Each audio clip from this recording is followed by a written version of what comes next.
गांव की चौपालों से लेकर संसद के गलियारों तक, गृहिणी के चूल्हे से लेकर निवेश और बाजारों तक, किसानों के हाल से लेकर खेत और खलिहानों तक, शिक्षा और स्वास्थ्य से लेकर खेल के मैदानों तक, संसद के प्रधान से लेकर पंचायत के पंच तक, सेंट्रल हॉल से लेकर ग्राम सभा के मंच तक, हर खबर पर रहेगी हमारी पैनी नजर।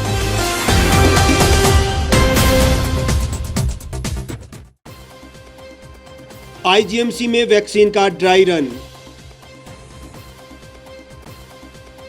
हिमाचल में आज से खुले कोचिंग संस्थान, अभिभावकों के सहमति पत्र पर ही मिलेगा प्रवेश।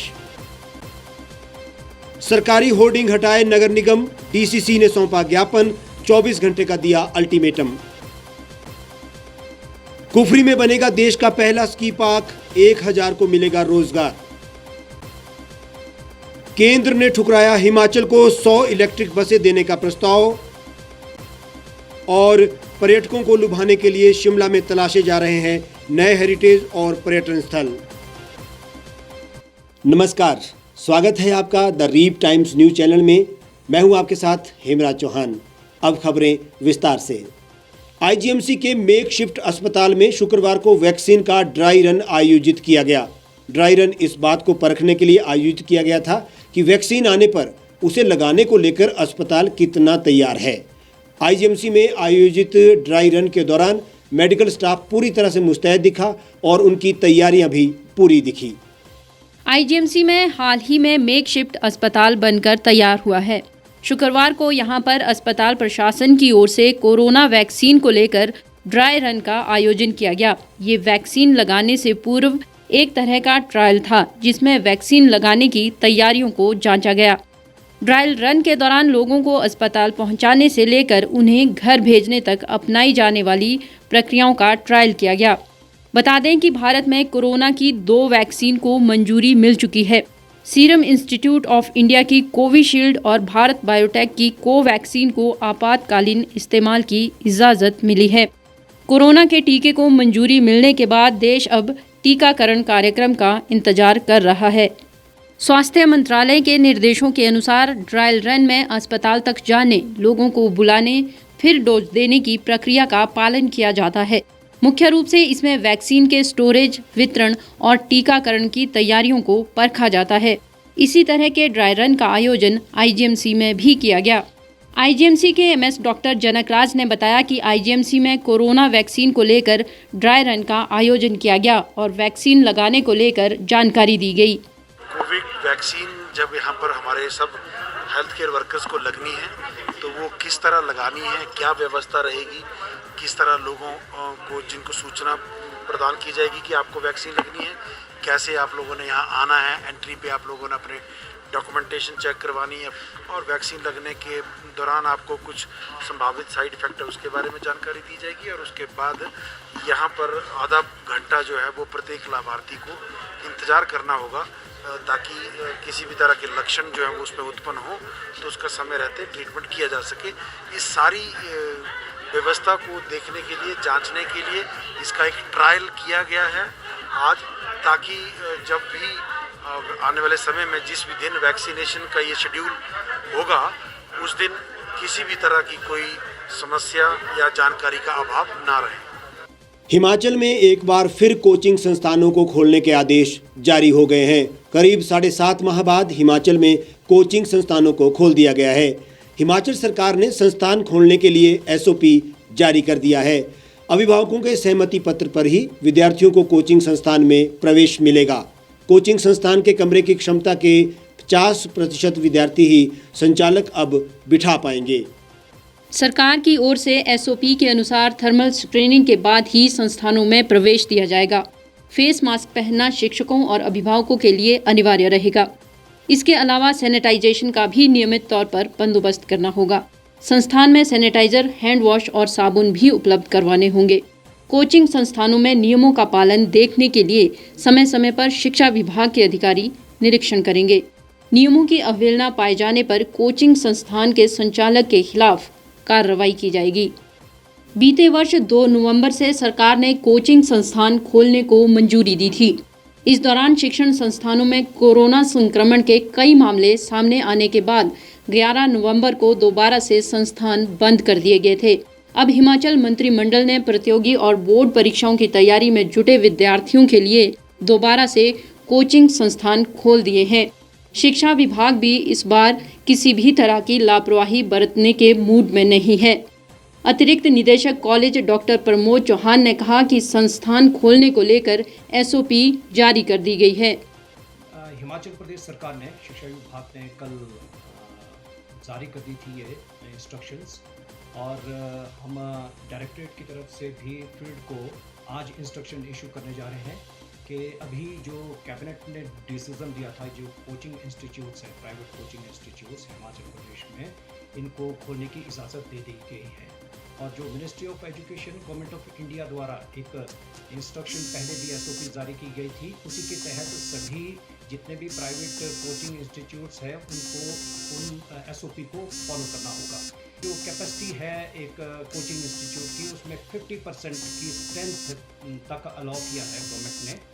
और हर कोचिंग इंस्टीट्यूट में जो कोविड से जो इसकी स्प्रेडिंग और इसके बचाव से संबंधित जितने भी कंडीशंस है, इंस्ट्रक्शंस है, उसको फॉलो करना होगा। जैसे सैनिटाइज़र का प्रबंध करना होगा हर एक इंस्टीट्यूट में, और दूसरा जो थर्मल स्कैनर होता है उसका भी इंतज़ाम करना होगा और सभी की स्कैनिंग होगी, बाकायदा उसका रजिस्टर मेंटेन करना होगा और प्रॉपर सोशल जो डिस्टेंसिंग, फिज़िकल डिस्टेंसिंग जो इसमें होती है, जो इंस्ट्रक्शन इस बारे में है, वो भी फॉलो करनी होगी।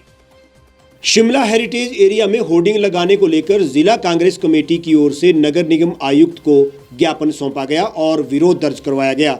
इस मामले को लेकर जितेंद्र चौधरी की अगुवाई में एक प्रतिनिधिमंडल ने नगर निगम आयुक्त से मामले पर कार्रवाई करते हुए इन होर्डिंग्स को हटाने की मांग की और ऐसा न होने पर धरना प्रदर्शन करने की चेतावनी भी दी। शिमला हेरिटेज एरिया में सरकार की उपलब्धियों और उद्घाटन को लेकर कई जगह पर बड़ी बड़ी होर्डिंग्स लगी हैं। इस पर अब सियासत शुरू हो गई है। इन होर्डिंग्स को लेकर जिला कांग्रेस कमेटी शहरी ने नगर निगम को ज्ञापन सौंपा और कहा कि अगर 24 घंटों के अंदर ये होर्डिंग्स नहीं हटाई गई तो धरना प्रदर्शन किया जाएगा। हमारा ये कहना है कि इसमें हेरिटेज एरिया में, आपको भी पता है, आप तो कॉर्पोरेशन को चलाते हैं, हेरिटेज एरिया में होर्डिंग्स नहीं लगाई जा सकती। तो ये हम मेमोरेंडम आपको देने के लिए आए थे। तो कोहली साहब चाह रहे हैं कि इसमें शीघ्र एक्शन हो, क्योंकि पंचायती चुनाव भी हमारे चल रहे हैं। हमने भी बहुत सारी डेवलपमेंट की हैं वहाँ पे, इससे पहले कि अगर हम ऐसा करें तो हम चाहते हैं कि, क्योंकि हेरिटेज जो है हम भी नहीं चाहते कि शहर में कैसी बात हो। ज्ञापन सौंपने के बाद जितेंद्र चौधरी ने कहा कि मॉल रोड और रिज एरिया हेरिटेज एरिया है। यहाँ पर सरकार की ओर से अवैध तौर पर होर्डिंग्स लगाए गए हैं और इन्हें जल्द हटाया जाना चाहिए। मॉल रोड रिज का जो एरिया है वो हेरिटेज एरिया में आता है और आप पिछले कुछ दिनों से देख रहे होंगे जो सिटिंग गवर्नमेंट है उसके द्वारा हेरिटेज एरिया में होर्डिंग लगाए गए हैं बिना किसी परमिशन के। उसको लेके आज हम कमिश्नर से मिले कि ये जो होर्डिंग लगाए हैं अवैध रूप से लगाए गए हैं, इन्हें हटाया जाए। जबकि इसमें पहले से माननीय उच्च न्यायालय के भी आदेश हैं कि जो हेरिटेज एरिया है उसमें किसी भी तरह के होर्डिंग्स नहीं लगाए जा सकते। ये अवैध है, गैर कानूनी है और इसे जल्द से जल्द हटाया जाना चाहिए। डिस्ट्रिक्ट कांग्रेस कमेटी 24 घंटे का इसमें वक्त दे रही है, अदरवाइज हम कल से धरना प्रदर्शन पे बैठेंगे। हिमाचल प्रदेश आने वाले पर्यटकों के लिए खुशखबरी है। राजधानी शिमला से 16 किलोमीटर की दूरी पर पर्यटन क्षेत्र कुफरी में देश का पहला स्की पार्क बनने जा रहा है। मुख्यमंत्री जयराम ठाकुर की मौजूदगी में राज्य सरकार और नागसंज डेवलपर के मध्य इसके लिए समझौता ज्ञापन पर हस्ताक्षर किए गए हैं। इस परियोजना से लगभग 1000 लोगों के लिए रोजगार के अवसर सृजित होंगे। यह परियोजना 250 करोड़ रुपए की लागत से 5.04 एकड़ भूमि पर विकसित की जा रही है। स्की पार्क में indoor ski park, palatial mall, 5 सितारा hotel, amusement park, gaming, food court, shopping arcade और अन्य सुविधाओं के अलावा 1000 से अधिक वाहनों की पार्किंग की सुविधा भी होगी। इस परियोजना पर मार्च 2021 में काम शुरू होगा, जबकि अप्रैल 2022 तक इसे क्रियाशील करने का लक्ष्य रखा गया है। परियोजना के प्रमोटर और नागसंज डेवलपर के मुताबिक इस परियोजना की रचना इन्फिनिटी डिजाइन स्टूडियो मुंबई की ओर से की गई है। मुख्यमंत्री जयराम ठाकुर ने कहा कि परियोजना के प्रमोटरों को हिमाचल में भारत का पहला स्की पार्क विकसित करने के लिए राज्य सरकार की ओर से हर संभव सहयोग दिया जाएगा। सरकार हिमाचल प्रदेश को भारत में पर्यटकों का सबसे पसंदीदा गंतव्य बनाने के लिए लगातार प्रयास कर रही है। प्रदेश को पर्यटन मित्र बनाने के लिए अंतर्राष्ट्रीय स्तर की सुविधाएं प्रदान कर हर संभव प्रयास किए जाएंगे। केंद्र सरकार ने हिमाचल को 100 इलेक्ट्रिक बसें खरीदने के लिए बजट देने का प्रस्ताव ठुकरा दिया है। केंद्र ने हिमाचल सरकार को बताया है कि राज्य सरकार पूंजीगत व्यय वहन नहीं कर पाएगी। राज्य सरकार चाहती है कि हिमाचल में पर्यावरण मित्र बसें चलें। इसके लिए एचआरटीसी ने एक प्रस्ताव राज्य सरकार को भेजा और राज्य सरकार ने इस उम्मीद से केंद्र को भेजा कि अगर केंद्र सरकार बसें खरीदने में मदद करती है तो हिमाचल में इलेक्ट्रिक बस को चलाया जा सकता है। एचआरटीसी ने प्रदेश में इलेक्ट्रॉनिक बसें खरीदने का एक प्रस्ताव राज्य सरकार को भेजा था और राज्य सरकार ने इस उम्मीद से केंद्र को भेजा कि केंद्र सरकार बसें खरीदने में मदद करेगी। लेकिन केंद्र ने हिमाचल को 100 इलेक्ट्रॉनिक बसें खरीदने के लिए भेजे बजट प्रस्ताव को ही ठुकरा दिया है। केंद्र ने हिमाचल सरकार को बताया कि राज्य सरकार पूंजीगत व्यय वहन नहीं कर पाएगी। केंद्रीय परिवहन मंत्रालय के सचिव ने स्पष्ट किया है कि अगर हिमाचल सरकार चाहे तो ट्रांसपोर्टरों को इलेक्ट्रॉनिक बसें चलाने के लिए आमंत्रित कर सकती है। इसके ऑपरेशन से संबंधित सारा खर्च केंद्र सरकार ही उठाएगी। अगर ऐसा होता है तो ही हिमाचल में 100 नई इलेक्ट्रॉनिक बसें चल पाएंगी। शिमला में पर्यटकों को आकर्षित करने के लिए प्रदेश सरकार और पर्यटन निगम नए पर्यटन स्थलों को तलाश रहा है। इसी कड़ी में शुक्रवार को एमडी पर्यटन यूनुस और एसपी शिमला मोहित चावला ने मॉल रोड, रिज और लक्कड़ बाजार का दौरा कर पर्यटकों और हेरिटेज भवनों का जायजा लिया। शिमला में मॉल रोड, रिज और लक्कड़ बाजार का दौरा कर एमडी पर्यटन यूनुस ने हेरिटेज भवनों का जायजा लिया। एमडी यूनुस ने बताया कि पर्यटकों का हिमाचल स्नेह देखते हुए निगम ने भी पर्यटकों को लुभाने के लिए कमर कस ली है। हेरिटेज भवनों और नए पर्यटन स्थलों को भी तलाशा जा रहा है ताकि पर्यटक प्रदेश के अनछुए पर्यटन स्थलों को देख सके। इसे देखते हुए शिमला में भी हेरिटेज और नए पर्यटन स्थल खोजे और विकसित किए जा रहे हैं।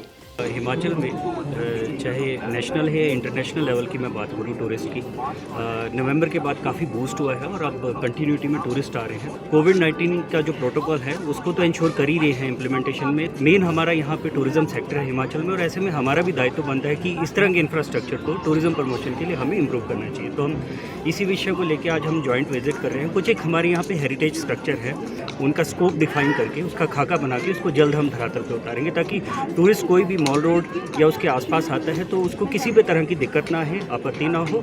इस अवसर पर शिमला पुलिस अधीक्षक मोहित चावला ने कहा कि पिछले कुछ दिनों से शिमला में पर्यटक भारी तादाद में पहुंचे हैं। पर्यटक कोविड के बावजूद हिमाचल प्रदेश पहुंच रहे हैं। पर्यटक कोविड दिशा निर्देशों का पालन कर रहे हैं और पुलिस भी पर्यटकों को गाइड करने का काम कर रही है। टूरिस्ट पॉइंट ऑफ व्यू से हम कैसे अपने एरिया को और शिमला को और बेहतर कर सकते हैं, हमने रिक्वेस्ट किया और एमडी साहब आ जाए। 3-4 प्रोजेक्ट्स हैं ऑलरेडी चल रहे हैं, जैसे कि बेंटली की बात करें, स्केटिंग रिंग की बात करें और वहाँ पे लिफ्ट का एक कार्यक्रम है, प्रोग्राम है। हमारा जो पुलिस का असिस्टेंस रूम है, जो ऐतिहासिक रूम है, उसको भी डेवलप करने की बात चल रही है। टूरिस्ट की क्या इश्यूज़ हैं, उनकी क्या प्रॉब्लम है, आज एमडी साहब खुद आए हैं, हमने विस्तार में चर्चा की और उनको कोई समस्या ना हो उसके बारे में भी एक प्रॉपर रणनीति हम बनाएंगे। हमारा प्रयास रहेगा कि जितने भी टूरिस्ट आएँ उनका यहाँ पे स्वागत है और उनका स्टे सुरक्षित रहे और मंगलमय रहे। इस बुलेटिन में फिलहाल इतना ही। बाकी तमाम खबरों के लिए आप जुड़े रहिए और बने रहिए हमारे साथ। देखते रहिए the Reep Times news channel.